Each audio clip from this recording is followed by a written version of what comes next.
Hello, and welcome back to the Living with ALS webinar series. I am Lori McFerrin with the ALS Association.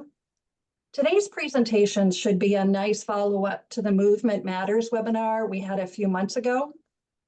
This webinar, as well as the previous ones, can be found on our website within a day or two. It should be up and ready to be viewed.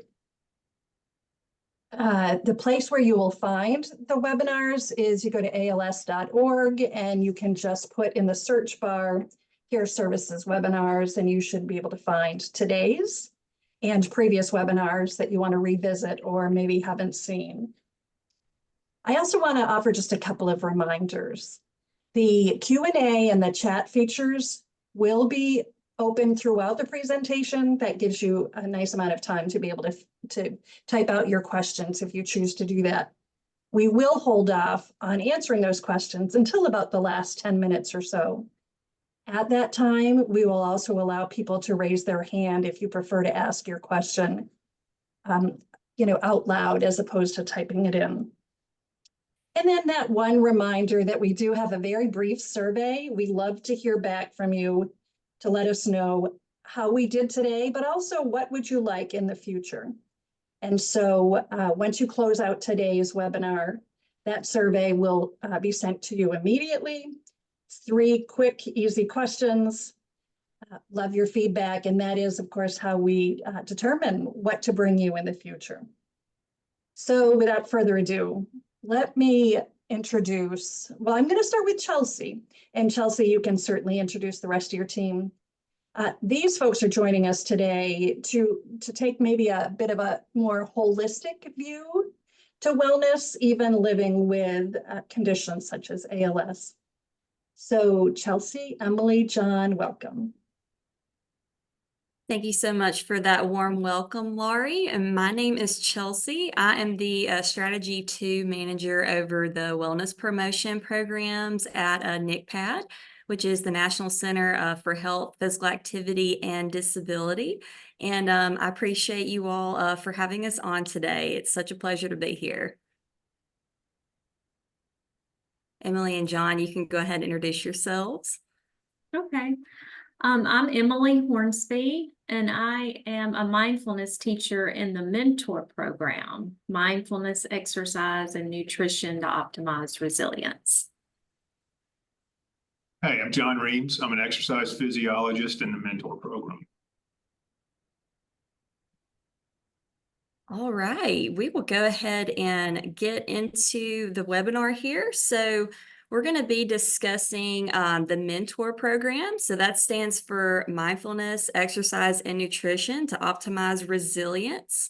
And this is a health promotion program by NCPAD, the National Center on Health, Physical Activity, and Disability.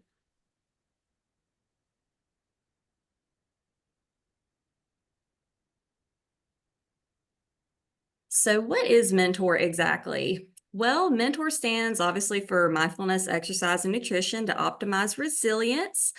This program was established to bridge that gap between rehab and wellness. It's for individuals who have been recently hospitalized, receiving inpatient or outpatient health care for treatment related to a recently acquired disability or diagnosis, or it's for people who are receiving care for a secondary health condition associated with an existing disability.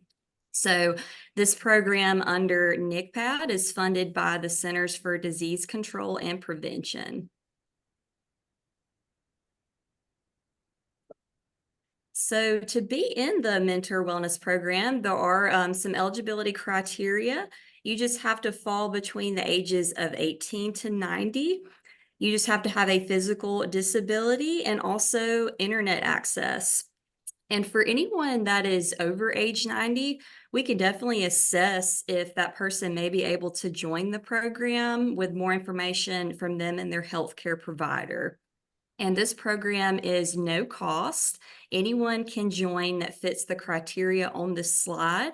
And I also want to add that caregivers are also very welcome to join in with you as well if you participate in the program, and we definitely encourage that.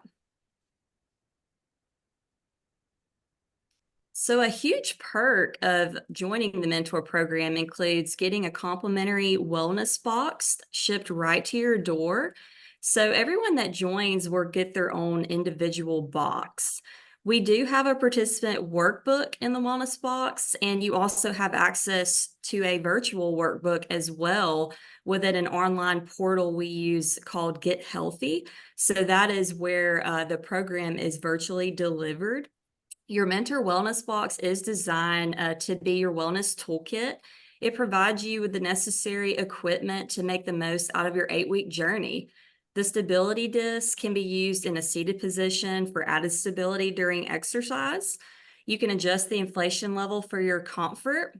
The resistance bands can also be adapted by adjusting the tension of the bands based on your comfort level as well. And you can utilize them in both seated and standing exercises, which we go into more detail with that in mentor exercise too. For the wrist weights, you can start with lighter weights and you can gradually increase as your strength improves. And you can also utilize them during seated exercises for added resistance. The yoga ball can be adjusted to the inflation level based on your comfort and also can be used in seated exercises in the mentor program as well. The sliders are great to use in a seated position, and they also engage different muscle groups if standing is challenging or just cannot be done. And for the exercise peddler, you can control the intensity by adjusting the resistance on that as well. You can use it in a seated position for a lower impact cardiovascular workout. And we do recommend staying hydrated during your workouts with our Mentor water bottle. And then lastly, the food chopper is the last piece of equipment in the wellness box, and it's a great aid for preparing healthy meals, and it makes chopping items like fresh vegetables that much easier and a lot less time consuming as well. So the program structure of the mentor program, it involves 8 weeks with weekly classes focusing on what we refer to as core wellness domains. So in the program, we focus primarily on nutrition, exercise, and mindfulness. And it is a virtual program delivered through the Get Healthy portal, which I mentioned in the last slide. And each participant receives 2 hours per week of exercise, 1 hour per week of nutrition and cooking instruction. So we do have some live demonstrations with nutrition. And then 1 hour per week of mindfulness and 1 hour per week of the remaining wellness modules with a health coach. So we will go over the other wellness modules in a later slide. Participants will also need to complete their baseline and post-program evaluation. So these are all self-report questionnaires required to be in the program. And these are done 1 to 2 weeks before the program starts and then 1 to 2 weeks after it ends as well. And then all of this information from participants just further helps us improve the program over time. So we love to hear your feedback. Alongside the 5 hours per week of live virtual classes, participants can also make one-on-one appointments with their instructors. So for example, if you have like more detailed questions regarding nutrition than what the lesson covered that week, and you want to learn a little more about your individual needs, you can definitely do that by scheduling a one-on-one appointment with your dietitian instructor in the program. And these one-on-one appointments typically last about 30 minutes on average.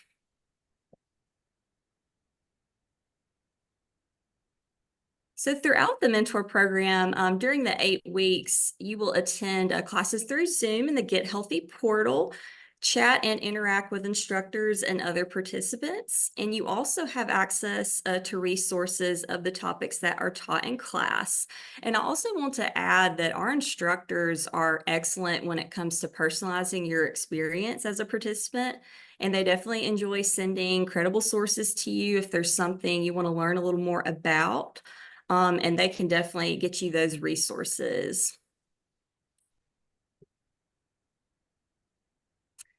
So the wellness domains and mentor. So I touched a little bit earlier on nutrition, exercise, and mindfulness, those being the main domains. We do have other domains as well that are discussed with your health coach, and those are spiritual practice, self-care, arts and leisure, rest and relaxation, outdoors and nature, relationships, core values, and contribution to others. So those core wellness domains make up the 5 hours per week of classes for each participant. And then the other ones are focused on lessons with your health coach during the health coach specific sessions. And the My Scorecard that you see there, this is a great way to remember all of those wellness domains and keep them in mind to ensure that you have a holistic approach to your overall wellness.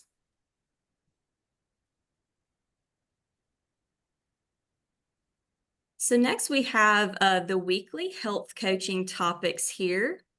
So for weekly health coaching, participants are worked on with the other wellness domains, like I mentioned earlier. Goal setting focuses on setting what we call SMART goals. So that stands for specific, measurable, attainable, relevant, and time-bound. And the health coach works with the participant to identify areas of the wellness domains that they want to focus on the most. So usually 1 or 2 areas of focus that they can set goals in and achieve over the 8 weeks. Core values focuses on helping that participant really dig into their personal core values, or even helps them identify them if maybe they're not totally sure what those values are. And the core values are those, what we refer to as guideposts when life throws us a curveball and everything may seem and feel out of place. The self-care lesson focuses on 2 major aspects of self-care, which are physical self-care and psychosocial self-care, which pertains to building self-awareness, self-advocacy, and also self-compassion. Relationships focuses on building positive relationships. And we also have some recommendations in that lesson on how to get started with that as well. Rest and relaxation, that goes over the importance of setting sleep goals, such as I'm going to go to bed at 10 p.m. each night with a goal of waking up at 6. And relaxation goals as well, such as practicing guided meditations for 15 minutes a few times per week. Contributing to others, that discusses the benefits of giving back to others and how this benefits your overall health. So even an act as simple as a smile or a hug, for example, or just greeting someone makes a big difference. Spirituality, this lesson encourages you to strive for your own individual practice that creates a sense of peace and purpose within yourself. So for example, that could be something like meditation, prayer, or writing in a journal.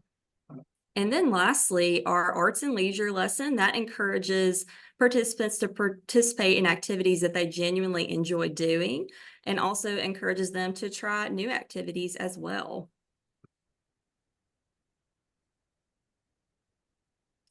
So next we have the nutrition portion of Mentor.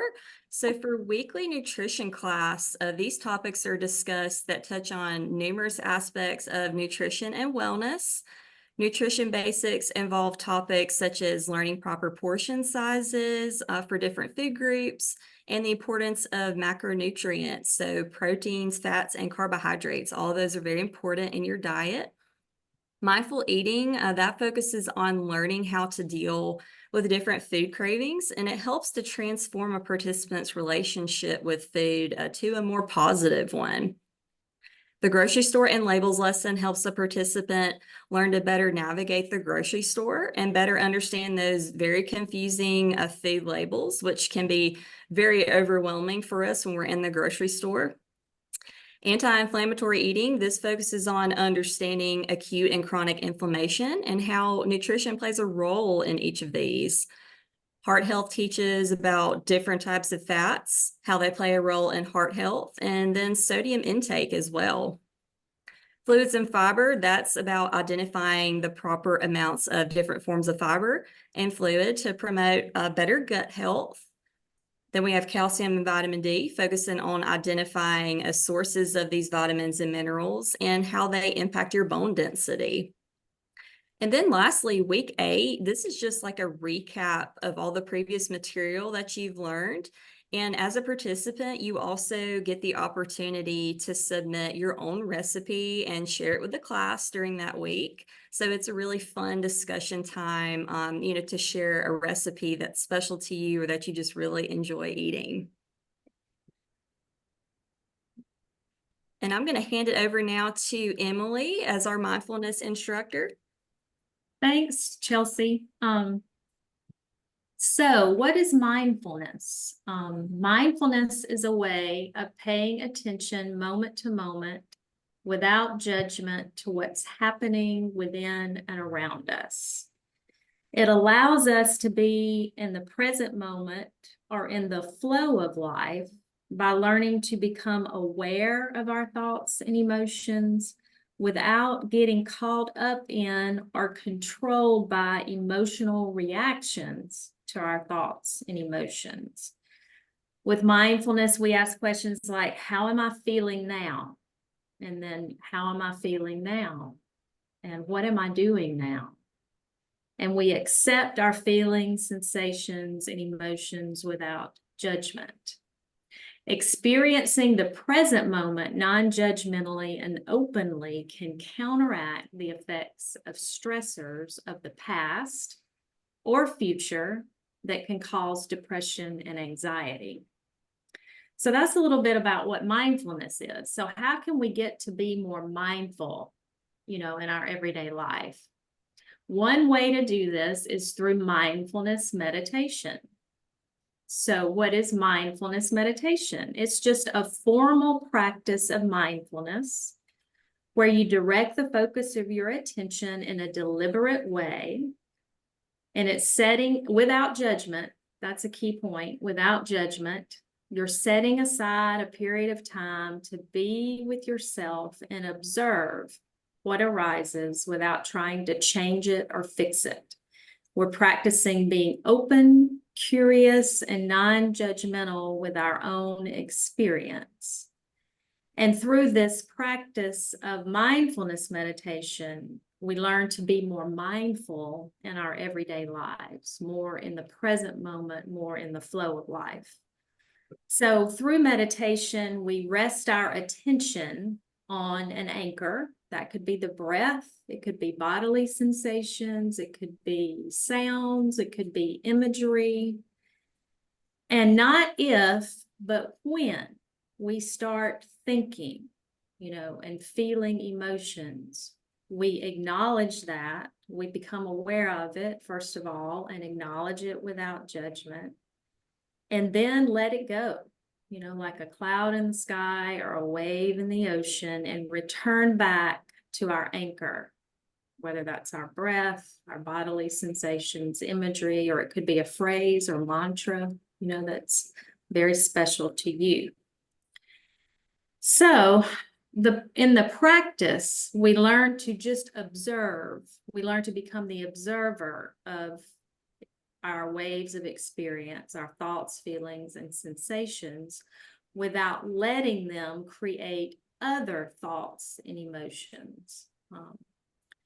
So it helps us to prevent mental rumination, which is the process of repetitively, passively thinking about aspects of a negative experience.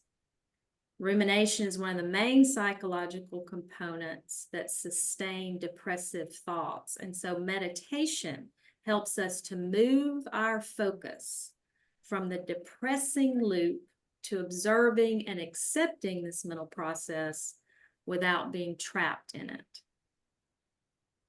So in the mentor course, the 8-week course, on the mindfulness part of it, it's based on the Power of Awareness course, which was taught by Tara Brock and Jack Kornfield. And we talk about through the 8 weeks, resting the attention on an anchor, like I mentioned earlier. We talk about different anchors. And that's a place that you come back to. You come back to time and time again when your mind wanders. And we talk a lot about self-compassion, how to show self-compassion towards ourselves and what that means. because when we do find ourselves caught up in thought or caught up in emotion, it is with self-compassion that we can then let that go and return back to our sensory experience or our anchor. We talk about body and bodily sensations and how we're feeling now. You know, how we're feeling now. We're not trying to change it. We're not trying to fix it. We're just observing it without judgment. And then we talk about thoughts. And we learn that thoughts are just that, thoughts, you know, and we recognize them and acknowledge them for just what they are. They are not us and we are not thoughts. And then we allow them to go and come back to our sensory experience. And we do the same thing with emotions, you know, recognizing our emotions, recognizing how they manifest themselves in our body and how our body feels when we're feeling certain emotions. Not trying to change them, not trying to fix them, not trying to suppress them, but just being with them, you know, without judgment. And then we practice a practice called RAIN. That's an acronym. It stands for recognizing, allowing, investigating, and nurturing. And we do that with certain repetitive thoughts and repetitive emotional patterns that we feel over and over and over again. And it helps us to transition from that fight, flight, or freeze space that we spend a lot of our time in, more to attend and befriend space. And then we talk about how to cultivate beneficial emotions and how we have the power within ourselves to cultivate emotions such as joy, happiness, equanimity, peace, just by different practices that we go over. So that's kind of the arc, you know, of the 8 weeks of the mindfulness course. What's exciting about mindfulness and meditation is that it's been around for hundreds of years. However, science has now kind of caught up with it. And there's hundreds now of scientific studies on the benefits of mindfulness meditation. Increased happiness is one of the benefits, improves attention, strengthens the immune system, can improve the management of pain, improves your self-resilience, and also reduces anxiety and depression. And I looked at several studies on mindfulness on individuals with ALS, and they found that meditation leads to a significantly higher quality of life, and that it lowers the levels of anxiety and depression among individuals with ALS and their caregivers. So in addition to, after you take, you know, the 8-week mindfulness mentor course, you also will have an opportunity to enjoy monthly mindfulness sessions taught by our certified mindfulness teachers. And that's just a great way to continue your mindfulness practice in general, and to also learn some new things maybe that you weren't taught in the 8 weeks, or expand on some of the things that you were taught in the 8 weeks. And also to just be among a community of like-minded individuals and sharing, you know, what you're going through helps others and vice versa. So we're building a community here with Mentor that continues on even after the 8-week course. And so what I thought we would do now is try a little practice, a little guided visualization. So everybody just get comfortable wherever you are. You can sit, you can lie down, you can stand. Take care of yourself here. And let's just settle in and just relax as best as you can. Find a posture that allows you to be at ease yet alert. And you can let your eyes gently close or have a soft gaze down if that's okay with you.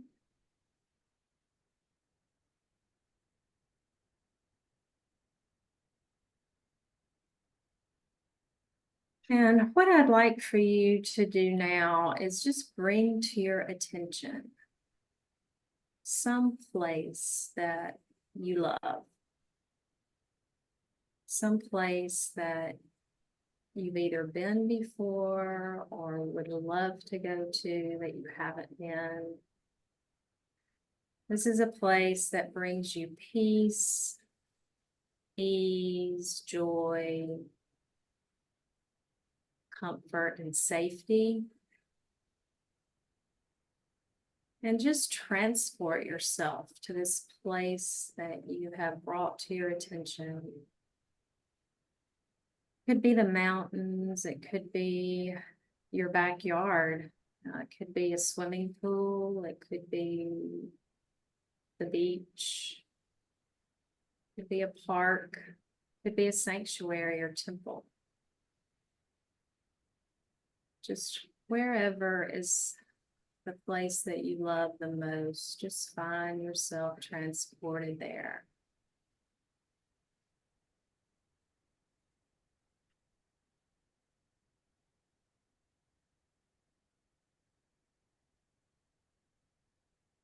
Now just while you're in this loving place, just notice whether it's cool, whether it's warm. Notice whether the sun is shining on your face, whether there's a soft breeze. You can notice the sky, whether it's clear, crystal blue, or if it has some clouds. Noticing any sounds in this place. Noticing any smells that you may smell in this place. Whether sounds of birds, sounds of the ocean, sounds of the wind, or the breeze blowing through the leaves on the trees.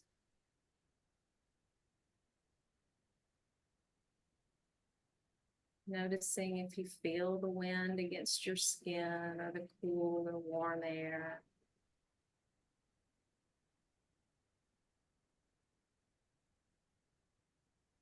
Just allowing yourself now to feel what it feels like to be in this safe place that you love. And now just imagine someone you love dearly. It could be a person, it could be a pet, it could be a spiritual figure. Imagine that person there with you in this place, looking at you, sending you love and compassion, and just allowing yourself to feel that kindness, that compassion, that love from this person who is dear to you or pet.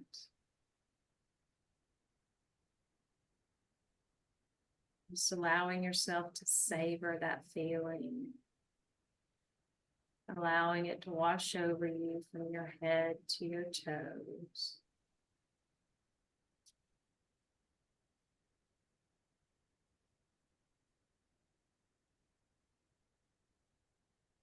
And then if there's any kind of phrase or mantra or saying that brings you peace and ease and calm, you can just repeat that to yourself now. Whatever phrase or mantra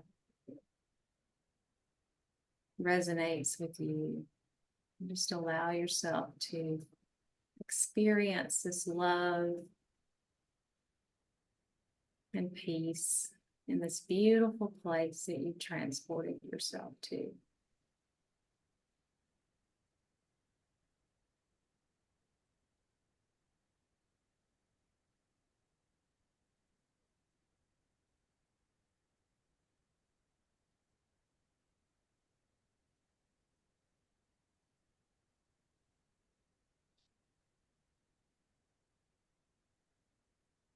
And when you're ready, you can gently open your eyes or just return to this call.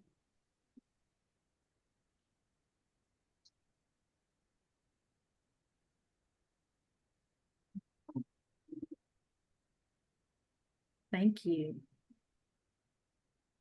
Thank you so much, Emily, for going over the mindfulness section and your awesome demo you just gave us.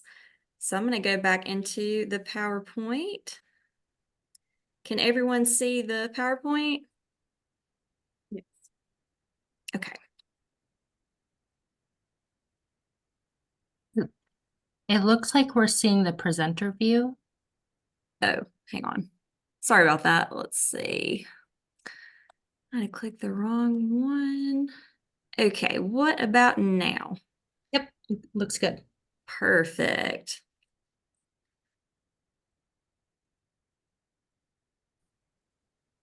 Okay, so now we will go on. And so I will hand it over to John to go over the exercise portion of Mentor. All right. Emily has such a wonderfully calming and soothing voice. Unfortunately, mine is more nasal and monotone. So, so this probably won't be as enjoyable as her part. But I try to act as a Pied Piper for exercise. Exercise has an emotional component to it for most of us. Some of us like it, some of us don't have a lot of fondness for it. But there are inarguably transformative qualities to exercise.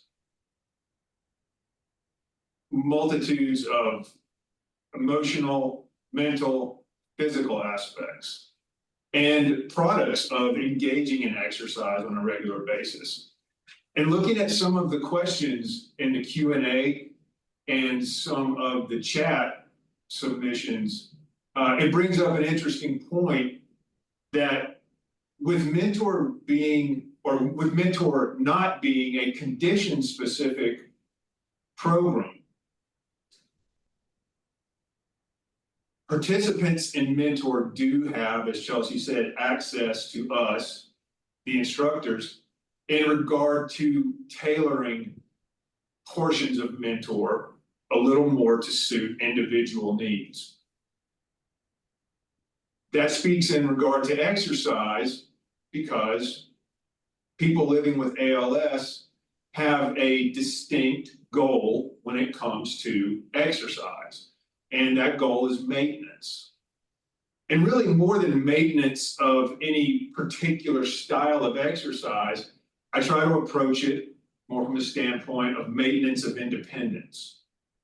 Maintenance of being able to tolerate physical activity and perform activities of daily living, whatever your activities of daily living might be. We all have different life situations, we all have different work situations.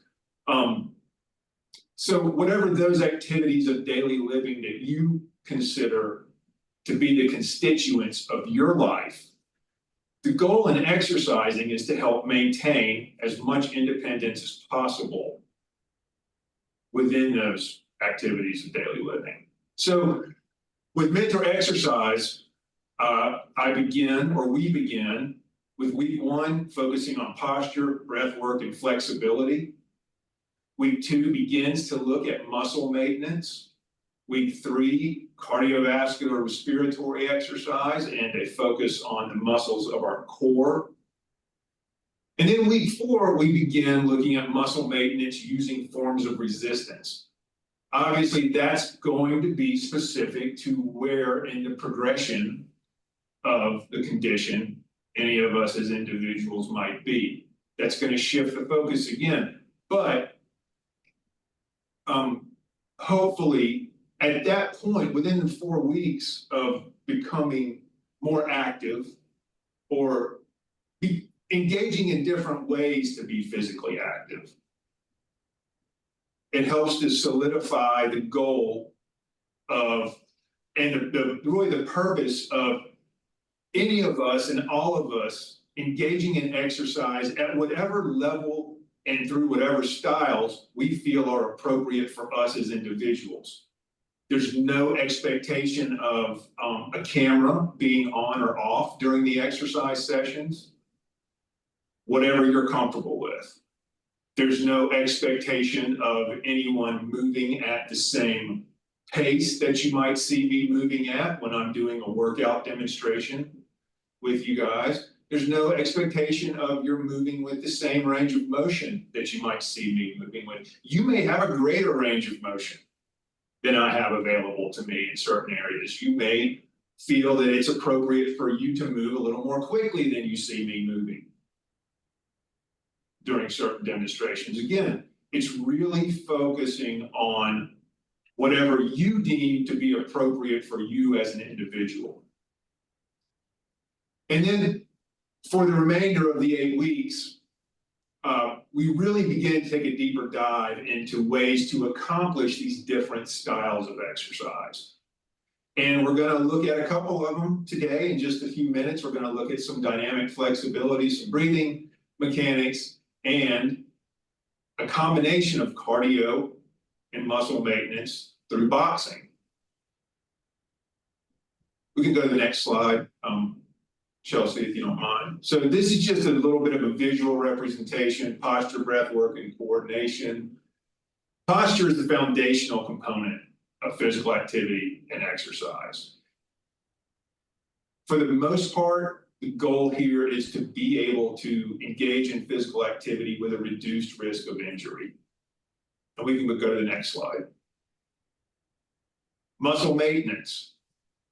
Again, this takes on a special connotation for people living with ALS. We want to try to focus on maintaining muscle strength, maintaining muscle stability, and maintaining muscular endurance. These are 3 different components of muscle health. I won't get into the depth of the differences between the 3 now, but we will do that or we do that in Mentor. And if you decide to engage in Mentor, we can go to the next slide. Cardiovascular respiratory fitness. This is cardio, this is aerobic exercise. Really the goal here is trying to achieve what I think of as systemic excitation. I think the visual on the right side of the screen demonstrates it better than my words can. We're trying to simultaneously get an increase in our heart rate, our blood flow, and our breathing mechanics and our breathing rate. And we're going to do this at a moderate intensity. Again, there's specifics and distinctions that are appropriate and recommended for people living with ALS. And we can go to the last slide. And balance. So many different components and systemic challenges that are integrated into forming what we think of as our sense of balance. Again, the goal for everything that we do, exploring balance, is going to be a reduced injury risk and a maintenance of mobility. All right, so let's try a short exercise practice. I'm going to begin with 1 minute of some breath work, some breathing mechanics. We'll go into 4 minutes of some dynamic flexibility. I'll do 30 seconds of a movement seated, and then I'll do 30 seconds of that movement standing, just to show you the variation. You engage in this whatever challenge level you feel is appropriate for you.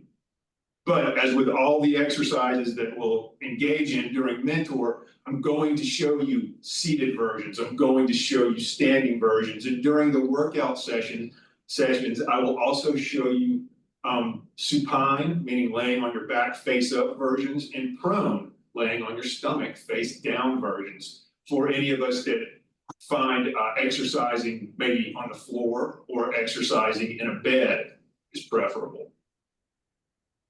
So I'm going to begin my timer, and I will be changing this camera angle as we go through this so that you'll be able to best see the slight differences in the seated versions and the standing versions. I'm seated now, I won't change that for the breathing mechanics. But here we go with breathing. Let's try to inhale through our nose and exhale through our mouth. In through the nose, out through the mouth. As we inhale through our nose this time, imagine opening your ribs or spreading your ribs. As we exhale through our mouth, imagine pulling your ribs together. As we inhale through our nose, imagine your hips spreading apart, drawing air from your hips. As we exhale through our mouth, imagine the muscles of your midsection tightening, pulling your hips and your ribs towards each other. Let's take one more inhale through the nose, exhale through the mouth. And let's begin some dynamic mobility. I'm going to begin this by leaning forward. I'll bring my hands to my thighs and then return into an upright seated position with arms extended out to the side. Again, range of motion is determined by you. Some of us may find we'd like an increased range of motion, traveling toward the floor as opposed to stopping at the lap. Some of us may find we prefer standing versions of this, where we squat and then come up into this extended arm position. Next, we'll begin with a mobility rocking motion, trying to separate your rear end from the surface that it's in contact with as we rock side to side. Perhaps we want to bring some upper body motion into it. We can extend one arm upward, turn to look at that hand. Maybe we want to bring some lower body movement into it. We can extend a leg with that arm to accomplish that.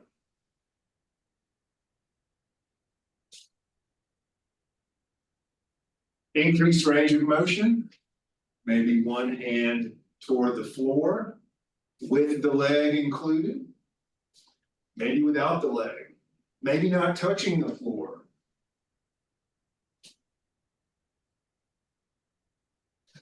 Let's transition to some spinal rotation now. So a twisting motion. This involves reaching across our body, turning our torso to face the hand that's reaching forward and across our body.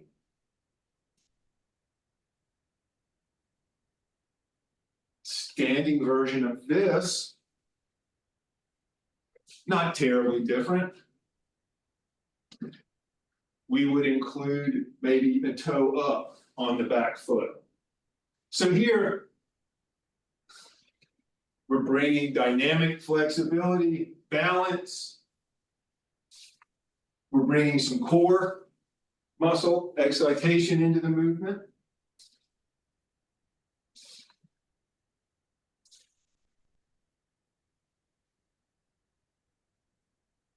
I'll go back to a seated position. We'll think of this as a mobility step. I'll raise one leg, take it out to the side. Come back into this forward-facing position. I'm going to keep my arms close to my body as I do this.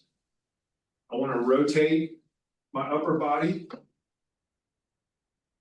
If we want upper body involvement here, we can include extension of one or both arms. We could also bring that stepping motion into play. Standing version, maybe stepping out and reaching forward.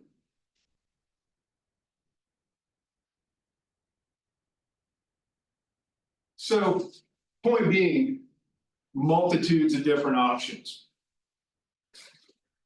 Exercise is one of those things that I approach from the standpoint of the concepts are few, but the methods are numerous. It's still that same idea of trying to increase our heart rate, increase our breathing rate, increase our circulation. Let's explore some range of motion, upper and lower body, whatever you have available to you for voluntary movement. Let's end 5 minutes of boxing. Shadow boxing. We'll bring some upper and lower body movement into it. I'm going to have us throwing punches and engaging in movement for 30 seconds, and then we'll rest for 30 seconds. In those 30-second rest periods, I'm just going to talk to you a little bit about ways to change the challenge level. So, you may hear my timer engaging, you may not. Point number one with boxing is, let's imagine that one hand is holding a telephone and the other is holding a microphone. We always want either the microphone or the telephone in place. What that really means is one hand is always up in front of your face. This is going to engage the muscles of our upper body constantly. One hand holds a microphone, one holds a telephone. Let's start this. So, 30 seconds, we're going to punch at a moderate pace. 1, 2, 1, 2. Think about 1 as being a jab and 1 being a cross. The jab is quick, the cross is longer. The jab, throw it fast, and the cross, punch harder. 1, 2. Remember, one hand has a microphone, the other has a telephone. Let's rest for 30 seconds. Let's bring some additional upper body and some lower body movement into the practice. We've got that punching of 1 and 2. Let's add between every 2 punches either a side-to-side movement. Imagine sliding under an imaginary clothesline. This can be done seated. I'll transition into standing halfway through this. Here we go. So we're going to punch twice and slip to one side. Punch twice, slip to the other side. Punch twice, slip to one side. Punch twice, slip to the other side. If we're standing, we could punch twice and move our feet to slide to one side. Punch again, move our feet to slide to the other side. This is the idea of a slip. It's really just trying to get more muscle groups involved in more movement. Let's rest. Let's look at a different punch combination. Let's think about a quick jab and then a knockout punch, which would be a hook. So here, we want to end the punch with our elbow and our hand as close to parallel to the floor as possible. We're going to think about rotating our body as we throw that punch. So jab and a hook, jab and a hook. Throw the hook with more force. You want to think about that being a knockout punch. Let's think about what's happening here. We've got a lot of balance engaged. We're getting core muscles involved if we're rotating. We'll throw one more. Let's rest. Last 30-second engagement. Let's keep that punching combination, jab and a cross, a jab and a hook. But let's add a knee. Raising one knee. Can be seated, can be standing. I'll start seated and then I'll transition to standing halfway through. So jab, cross, knee. Here we go. Jab, cross, knee. Jab, cross, knee. Jab, cross, knee. If we're standing, jab, cross, knee. Jab, cross, knee.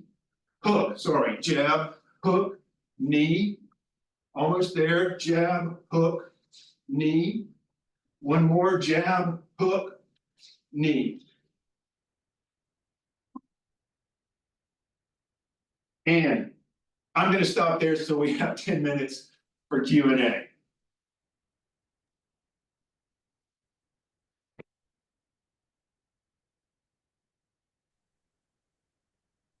All right, can everybody see the screen again, the PowerPoint? Yes. Perfect. So I just wanted to show you all this slide. So if you think you may be ready to join the mentor program, you can start by joining NCPAD Connect, and you go through a screening form, and that assesses your eligibility and interests. And after you complete the questionnaires on there, you will be contacted within 48 business hours to schedule your start date. So feel free to scan that QR code if you would like, or you can also just go to ncpadconnect.org, and you can also initiate the screening process that way, going through that link.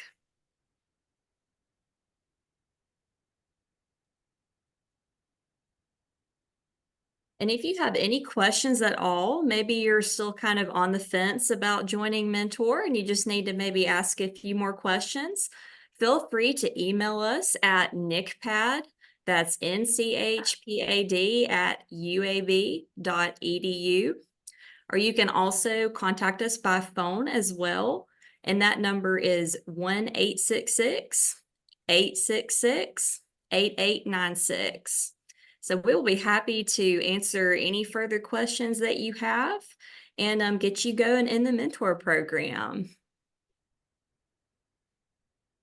Thank you all. We've got some great questions, and I just want to highlight a couple of quick things that I heard because I know John especially has to leave us a little before the top of the hour. Based on the questions that I'm seeing, I wanted to just reiterate, John, you said, keep in mind, folks, that this program addresses a number of different conditions.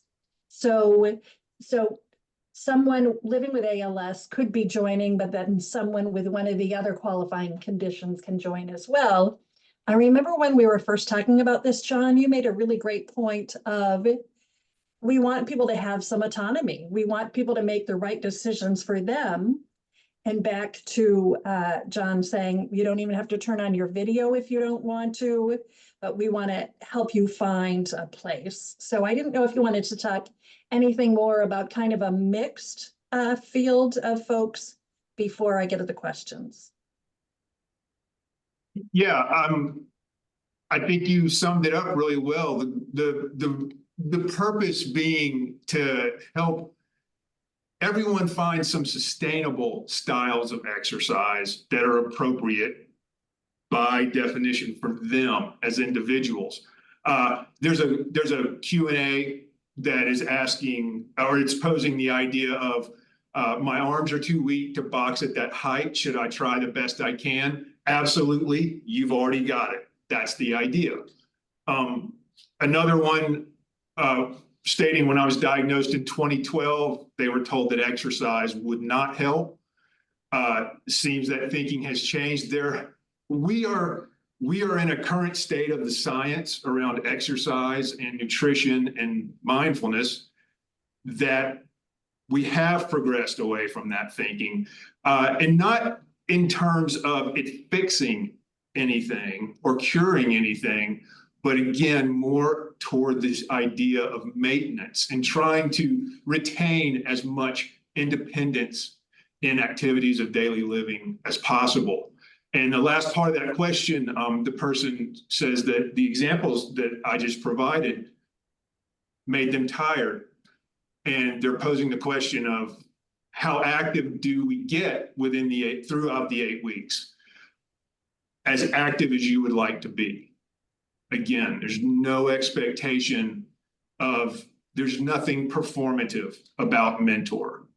We're here to act as guides to usher people through a journey of maybe looking at these three aspects of life: mindfulness, exercise, and nutrition, how they integrate, and how they as individuals can utilize those availabilities to them for their own lifestyle practices. Like I said, lifestyle way too many times, like I'm being redundant, sorry. But I think that's important. We all have our individual lifestyle, and so we ought to use this to benefit that. One other thing that I think about in regard to exercise and living with ALS, John and I talked a little about the Mass General presentation on Movement Matters, and John's read a lot of their stuff. The intensity, John, do you want to speak to what someone's intensity should be when they're exercising and living with ALS? Yes, just reiterating, nothing beyond what you would deem to be moderate intensity. And when I say you, I mean you as an individual. And in the program, I will provide you with some self-assessment methods to determine your own moderate intensity. That can be determined through heart rate monitoring. It can also be determined through more subjective means. You know, how I feel, breathing rate indicators.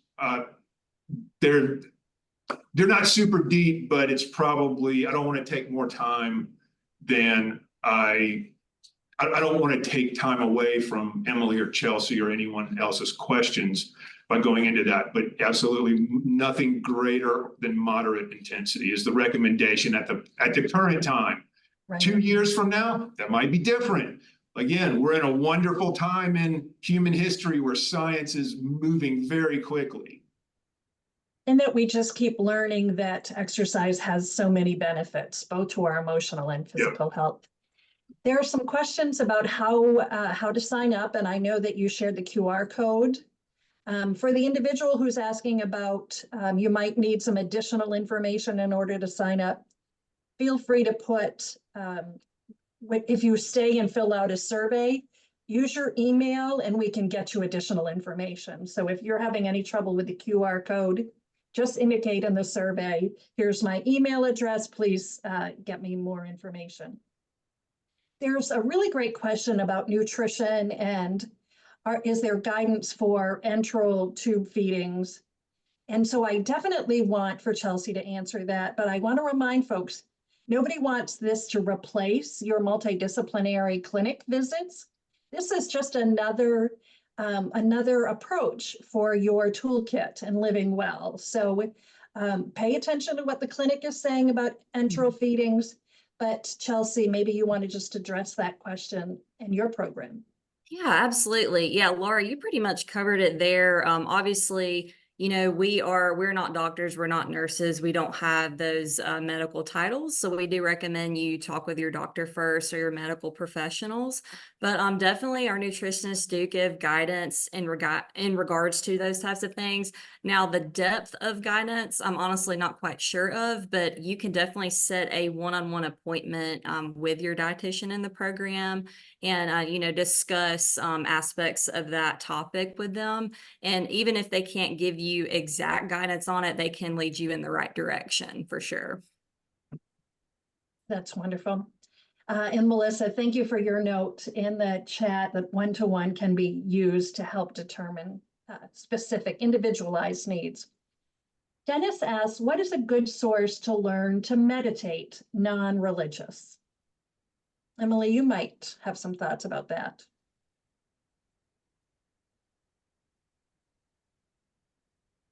There are a lot of resources that I would like to send you, Laurie, to send to the group if I could. Sure. We have a list of them, which gives apps for you to go to. There are a lot of apps that you can go to with guided meditations. There's a lot of books, there's a lot of articles on this resource list. Insight Timer is one. 10% Happier is another.